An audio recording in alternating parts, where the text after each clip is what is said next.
And now the vote Mr. Murphy. on the objections to the Arizona electors. Mrs. Murray. Mr. Paul. Mr. Peters. Mr. Portman. Mr. Reed. Mr. Risch. Mr. Romney. Ms. Rosen. Mr. Rounds. Mr. Rubio. Mr. Sanders. Mr. Sass. Mr. Schatz. Hearing the no votes, that means they are Mr. rejecting the Schumer. challenge. Mr. Scott of Florida. Mr. Scott of South Carolina. Mrs. Shaheen. Mr. Shelby. Ms. Sinema. Ms. Smith. Ms. Stabenow. Mr. Sullivan. Mr. Tester. Mr. Thune. Mr. Tillis. Mr. Toomey. This is not going to be close. Mr. Tuberville. Mr. Van Hollen. Mr. Warner. Ms. Warren. Mr. Whitehouse. Mr. Wicker. Mr. Wyden. Mr. Young.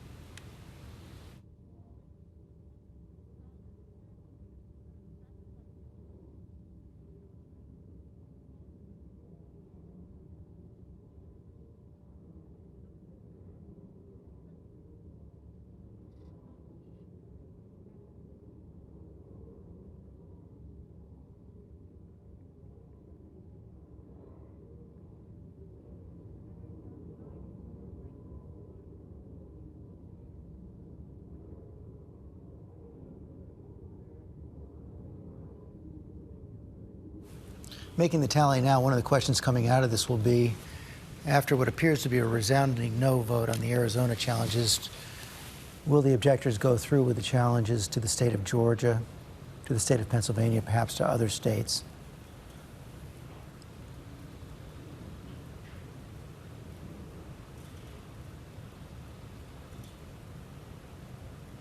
Of course, the House will have to vote as well.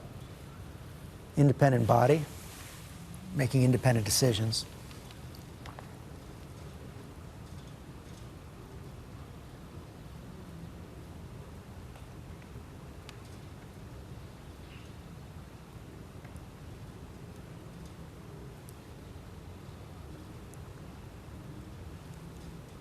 Mike Pence, Vice President, is President of the Senate, following direction and guidance from the Senate parliamentarians there.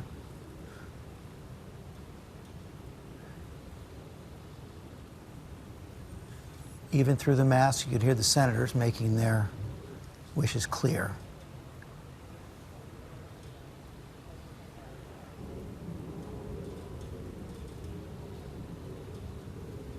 Mary Bruce, is the sight we've gotten used to on the Senate floor, all those masks. It is still a remarkable sight, and a good reminder that, you know, just having all of them gathered today still is a huge risk, of course. You see them all in their masks, attempting to maintain some kind of distance, but that's really near impossible when you're all huddled in the chamber like this.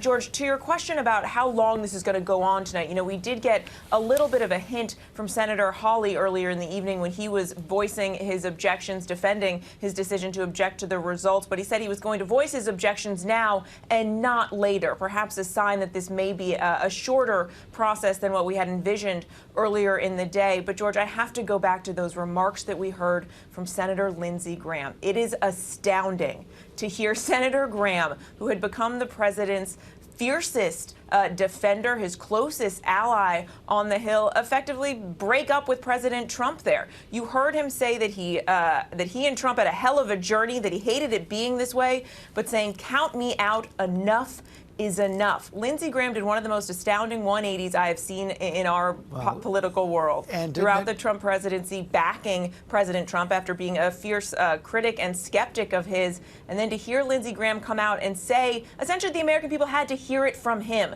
that President Trump lost and that Joe Biden was going to be the next president. And to underscore the shift, it was probably just 6 days ago that Lindsey Graham, before the president did, was calling the Secretary of State of Georgia, Raffensperger, to complain about the count in the state of Georgia as well. So this is something that he's come to in the final hours of the Trump presidency right here. So, Mary, Josh Hawley, you were also saying, of course, he was the first person to come out and say he would file objections. The fact that he appears to be backtracking at least a bit significant.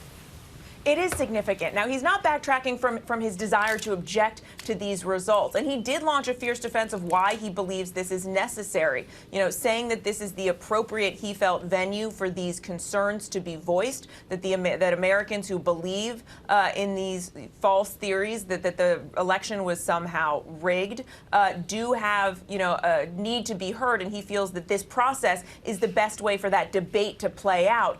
But the fact that he was saying that he's not going to try and drag out this process is significant and is a sign of the kind of pressure that Republicans in Congress are under right now. And of course, it comes as we have seen a growing number of his colleagues who had joined him in objecting to these results have now changed course over just the last hour or so after what we saw today, after the storming of the Capitol, recognizing the consequences of this fight and saying that they simply were going to recognize reality instead, that Joe Biden is going to be the next president and that they weren't going to drag out this process. In fact, we don't know what's holding up the final announcement here of the votes, but we're told there were only 6 ayes in favor of this objection. Of course, Mary, I may not have the numbers exactly right, but that appears to be less than half of the original number of senators who said they would object.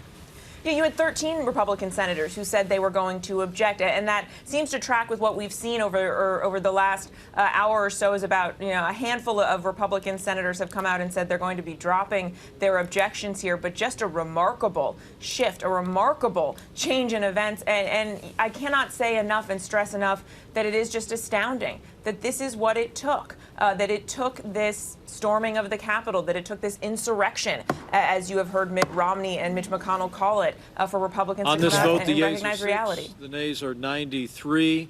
The objection is not sustained. The Secretary will notify the House of the action of the Senate, informing that body that the Senate is now ready to proceed to joint session with further counting of the electoral vote for President and Vice President. Majority Leader. Mr. President. So, colleagues, here's where we are. We have a few more speakers now as we wait for the House to finish their debate and vote. We expect the House to finish voting on Arizona between 11:30 and midnight. I ask unanimous consent the Senate be in a period of morning business with the following senators permitted to speak therein for up to 5 minutes each. Senator So it's going to be a long Senator night. Rubio, Even if this is the only Collins. objection, you just heard from Senator Mitch McConnell right there, the House will not finish their vote on these Arizona objections, challenges until Finally, close to following their midnight. remarks, the Senate stand in recess. But John Carl, we just saw a resounding vote there in the Senate, 93-6, bringing down these objections, defections among Republicans in the Senate from President Trump, now also being met by defections inside the White House. Absolutely. And what the sense I am getting, George, watching this, listening particularly to the words of Lindsey Graham, but also conversations with close advisors and allies of the president tonight, I think what we're watching tonight is the end of the Trump era. all the talk that Trump would leave the White House and mount a comeback and become the kingmaker of the Republican Party from his perch in Mar-a-Lago seems to be a fantasy. You see some of the most stalwart defenders of the president publicly and even more privately horrified with what happened today, and more importantly, how the president contributed to what happened today and the way he dealt with it as the course of events unfolded. There was also a very interesting moment, and I believe we have the tape from earlier in this debate. Kelly Loeffler, who lost her Senate race in Georgia yesterday, when the president came to the rally on Monday, announced that she would be objecting to the electoral votes for Biden in these contested states. And then today she reversed, and she came to the floor of the Senate and she gave a speech explaining why she was reversing her decision and she would be dropping her objections. When her speech was over, George, there was applause. And look right there. The Vice President, Mike Pence, was among those applauding Kelly Loeffler, saying that she would no longer be objecting to the electoral votes. I think that was another key moment. After her defeat, as you said yesterday, no question about that. There has been a lot of talk about President Trump continuing with his political activities. He's raised an awful lot of money on it in the days since the election. Clearly, John, I think you're absolutely right. This is the response of the political class tonight to what they saw from the president. Will his base out in the country have the same reaction, I guess, is the big question. It's a big question. Look, I've spent, God knows, countless time at Trump rallies over the last 4.5, nearly 5 years, while he was campaigning, while he was president. I've spent a lot of time with Trump supporters. I don't think that the people that were here in Washington today and stormed that Capitol building represented the majority of the kind of rank and file people that supported Donald Trump, or even a high percentage of the 74 million people who voted for him in this campaign. We'll see. We'll see where this goes. But my sense is that the political class was clearly revolted by what they saw today. But I imagine that there was a healthy contingent of people who've gone around wearing Make America Great Again hats for the last 5 years, who were also horrified by what they saw unfold today. And I don't think that Donald Trump is leaving the White House in a way that connotes strength, the leader of a movement. It seems more like somebody who lost, somebody that was unwilling to accept that loss, and somebody who compounded that loss in his final days in office.